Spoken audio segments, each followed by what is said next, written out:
Honestly, let me try to give you some substance here because whenever we talk about Travis Hunter, or at least from what I'm hearing, they're always talking about the same thing. They talk about he's a generational talent. They talk about how his ability to play both ways is unique and he loves the game.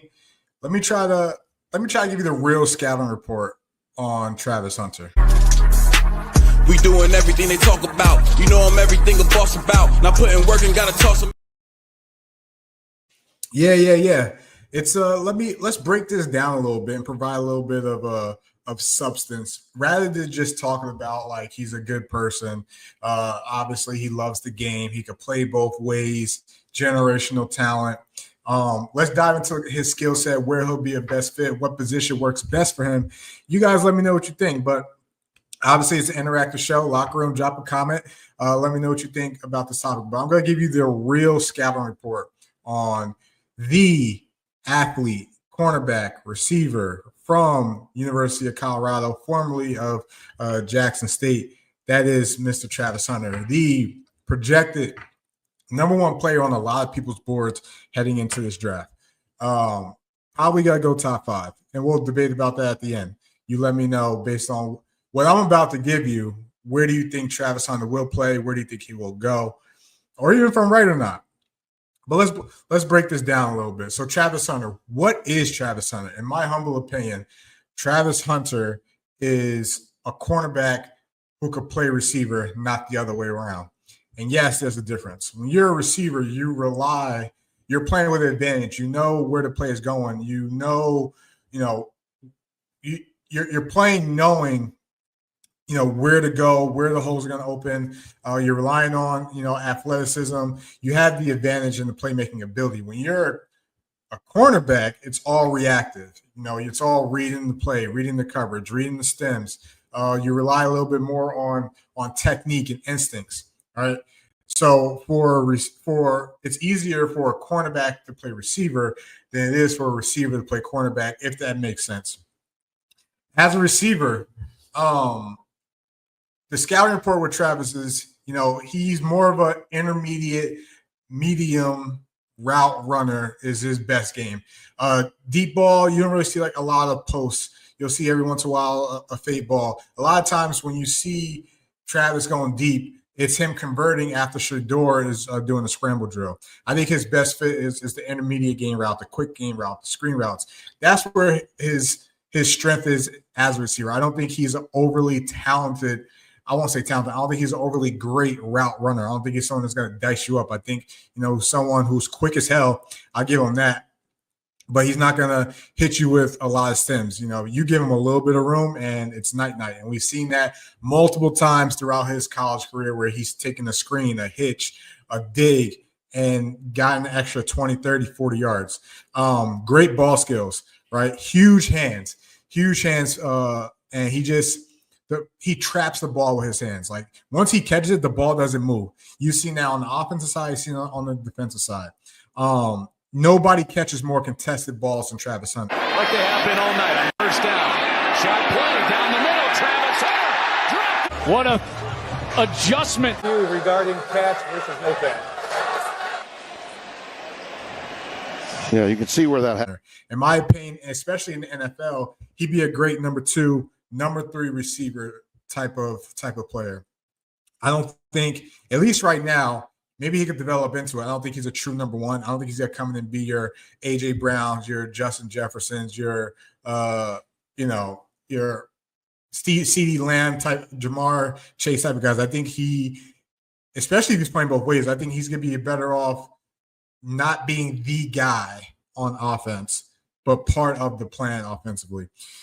What is Travis as a defensive back? Travis as a defensive back, we all know he's great in press man, bump and run coverage. It's also a great zone corner, primarily in cover 2. On first down, Jefferson gets away from one. It's superhuman pick from Travis Hunter. Colorado. Primarily a good cover 2 corner. Colorado didn't play a lot of cover 3, but that's not to say he can't play that either. But primarily that's where his strength is. Where he's weak at, and again, he's strong at bump and run coverage. He's a little weak at off man coverage, right? You give a little bit of space,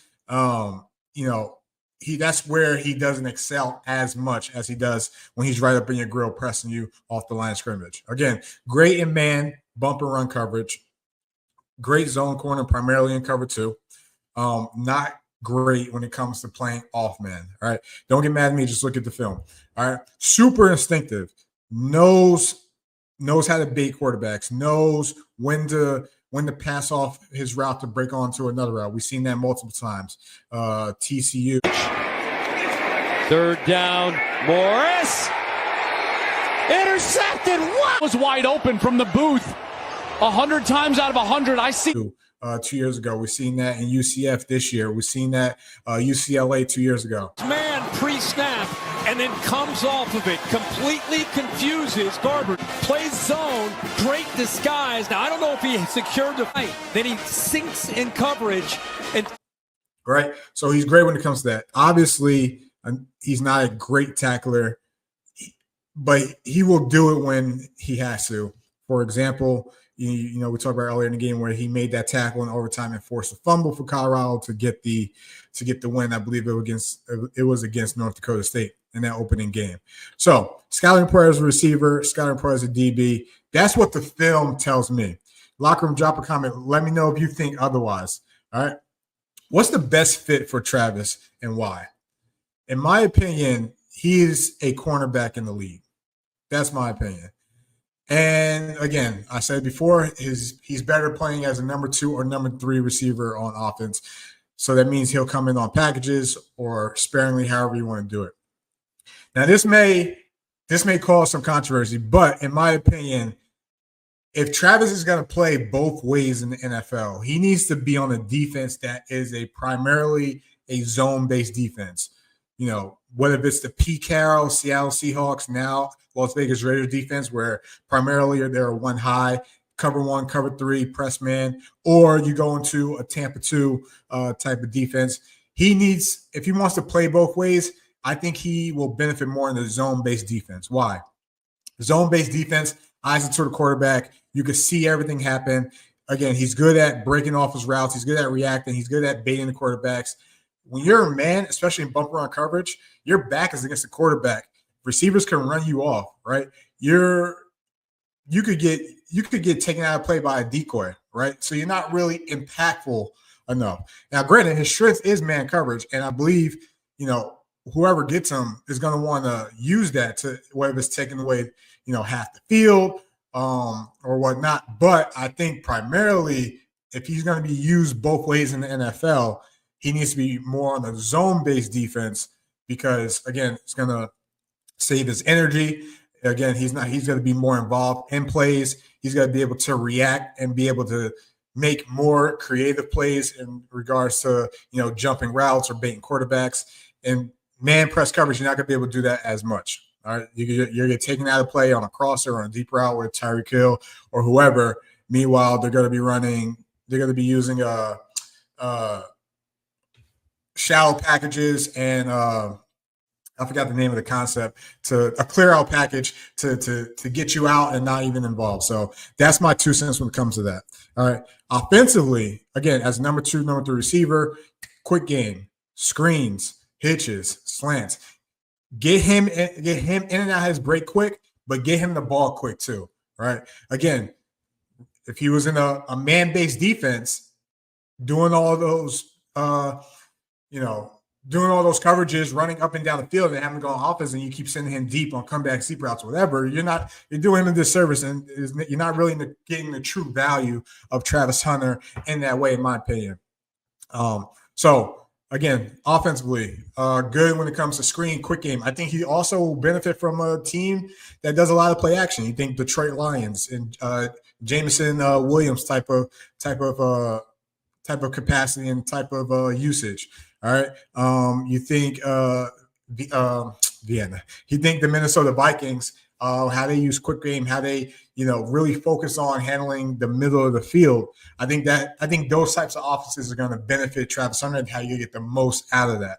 Now, what team is that? Yet to be determined. But as we wrap this out, let me ask you this, the locker room. All right. It's easy to say he's going to go top 5. That's not really hammering down or that's stating the obvious. But let me ask you this. Would you take Travis Hunter with the number 1 pick, Tennessee Titans? Knowing what's in this class, you got a pass rusher in Abdul Carter. You got 2 quarterbacks that are probably going to go at the top. You got tackles and Will Campbell from LSU, and then you got Travis Hunter, the unicorn who could play both ways. After everything I just broke down, gave you the scouting report about Travis Hunter, what do you think? Do you take him number 1? I think you do. I think you do for this fact. I think is Cam Ward-Shedeur going to be that guy? It doesn't seem like a lot of teams are in love with this quarterback class like they have been in the past. So, with that being said, take the best player available who can contribute on both sides, and that's how I look at it. The Titans' defense actually was a pretty decent defense last year, and they need wide receiver help because Calvin really can't just always be the guy. And you traded DeAndre Hopkins, right? You need more help. You need more help on offense. You need help on defense. Why not get some guy who can do both? Now, again, it's going to depend on the scheme because, as I mentioned, where I think he may fit best on both sides is Tennessee going to be willing to do that. We don't know, but we'll see. But locker room, drop a comment. Let me know what you think. Would you take Travis Hunter with the number 1 pick based on the scouting report that I just broke down and gave to you? All right, you let me know what you think. And if I'm wrong, I'm wrong. If I'm right, I'm right. You let me know what your thoughts are on Travis Hunter. But at the end of the day, this is what the film told me.